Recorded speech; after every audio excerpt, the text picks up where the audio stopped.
Hey guys, it's COREROSS, and what does the Rainbow Six brand mean to you? So I realized when I was doing my videos for the cosmetic off button in Rainbow Six Siege, and that there's a new AAA Rainbow Six game going into development soon with the new spin-off company that Ubisoft is creating with the Rainbow Six brand. And I realized there must be a lot of different ways at looking at what the Rainbow Six brand is. And what I mean by that is you might have got into the Rainbow Six brand due to books, due to the games, but of course, there's been decades of games, so it's quite possible that you started with the originals or partway through, or got in with Vegas or got in with Siege. And because Siege has, of course, now been around for a decade, it's even got its own Siege brand that people probably see differently from each other because you might have joined Rainbow Six Siege when it was the tactical shooter.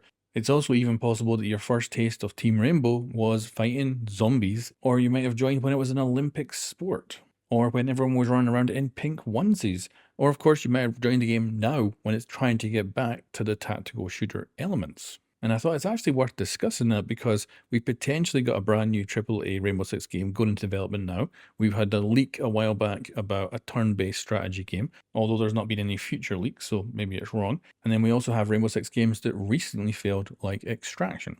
So let me give you a rundown on what Rainbow Six means to me. I jumped in with the initial game, which was simply called Rainbow Six. It launched in 1998, but I was actually playing on a Mac back then, and the Mac version launched in 1999. So this was my first foray into the games and of course into the Rainbow Six brand itself. And back then it was very simple. You had a multinational team where the best of the best came together to do all kinds of counter-terrorism. But this did have incredible depth at the time, especially actually for the time, because alongside the release of the game was also the release of the book. And of course the book was written by Tom Clancy, but he was also the one who owned the game studio that was making the game, so he was really ahead of his time. Not only that, there was regular DLC, which was story and multiplayer content. Although, of course, DLC is the wrong word to use because we went out and actually bought the discs of the expansion pack to get the content. You could not download it back then.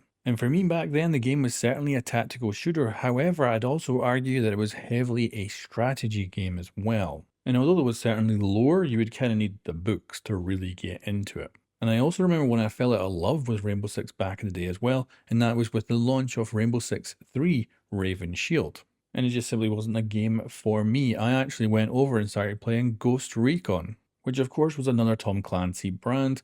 And back then it was a very long way from its open world future. But I do remember thinking, hey, the maps are a bit bigger and more interesting than what we're getting with Rainbow Six. But it's certainly interesting to think about the ups and downs that you have yourself with a different brand and IP over the years, and especially with me over many decades. But that's made me think, who will be the people making the next AAA Rainbow Six game? Because they could easily look at the stadium stuff in Rainbow Six Siege and go, let's spin that off in some way. Or you could easily have a team who goes, let's take it back to the roots and go back to the heavy strategy tactical shooter that it used to be. Or you could have a team that goes, you know what, I actually loved playing Vegas, let's make that. Or even a team that goes, you know what, that Patriots game that was cancelled, that sounds awesome, let's make that instead.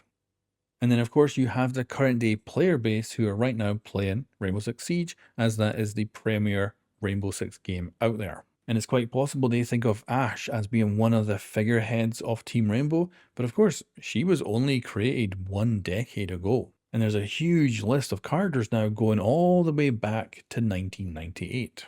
And let's also not forget the forgotten player base, the people who just don't play Rainbow Six games now, but still love the brand and would love to jump back into some sort of title in the future. Whether it's the OG people who want their kind of tactical planning up front with the ability to command a squad. And then of course you've got all the way up to stuff like Rainbow Six Vegas, where the pace gets picked up, more of a cooperative shooter. And then of course we get Siege itself, which has been going so long now that we actually have subsections of different fans that have come and gone with their own preferred version of what they'd like Rainbow Six Siege to be. And then I'll say this about the Rainbow Six brand, doing this video, looking back at the history of Rainbow Six and my history of playing it and what games I played, what games I didn't play. It's quite interesting to see how resilient the overall brand was, where they really did manage to keep to the tactical counter-terrorism for so long, and actually especially with current day events, with more and more games being censored, what's right, what's wrong, what's allowed, and even the internet itself right now is getting more and more locked down. And Rainbow Six, especially with the main subject being terrorism the entire way through the series, even with Rainbow Six Siege's launch, that was the headline thing, where it was happening in game. And for the longest time, the only real mission we ever played in Rainbow Six Siege was the one where we were actually doing counter-terrorism against terrorists, doing an active terrorist attack. But of course, that's actually no longer in the game. And then, of course, we had the point where we went to the sports side of the lore, and we're now kind of getting back to a more gritty thing. However, it's not really counter-terrorism. It's more like we're defending ourselves from a hostile army trying to attack Team Rainbow.